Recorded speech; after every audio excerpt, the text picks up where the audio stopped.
اسلام میں جمہوریت ہے کہ نہیں؟ اسلامی جمہوریت تو ہے نا جی، یہ ویسٹرن جمہوریت تو نہیں ہے۔ حلال و حرام کا فیصلہ جو ہے قرآن و سنت کرے گی، باقی حضور علیہ السلام بھی جمہور رائے دیکھتے تھے، آپ حدیث میں بھی کہتے ہیں جمہور محدثین کی رائے، اس پہ میری ویڈیو دیکھ لیں۔ کیا طالبان اسلام کا غلبہ چاہ رہے ہیں؟ طالبان نے تو خود کہہ دیا جی ہم اب آئندہ کے بعد کسی ملک کے اندر انویژن نہیں کریں گے، ہم عورتوں کو، یہ ان کے ترجمان کا میں نے پورا انٹرویو سنا ہے، ابھی تو ان کے ترجمان کے انٹرویوز آ چکے ہیں، وہ تو کافی ماڈریٹ ہو چکے ہیں، انہوں نے کہا ہم بچیوں کی تعلیم پہ کوئی پابندی نہیں لگائیں گے،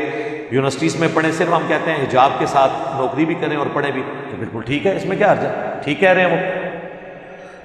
انہوں نے کہا کہ ہم اپنا یہ جو انقلاب ہے اس کو ایکسپورٹ نہیں کریں گے، کسی ملک میں چڑھ نہیں دوڑیں گے، ہم افغانستان کے لیے ہی سب کچھ کر رہے ہیں، افغانستان کے اندر ہی رہیں گے۔ تو میرے خیال ہے اب تو کسی کو ان سے کوئی اعتراض نہیں ہونا چاہیے، لوگوں کو اعتراض یہی تھا نا کہ یہ ادھر بھی کھانا جنگی ہے، دوسرے ملکوں میں بھی ایکسپورٹ کریں گے، وہ تو خود کہہ رہے ہیں ہم نہیں کریں گے۔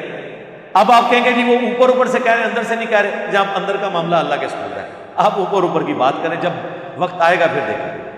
تو ابھی تو میرے خیال ہے آج کل تو ان کا صورتحال جو ان کی کمزوریاں لوگ ہائی لائٹ کرتے تھے نا، کافی حد تک انہوں نے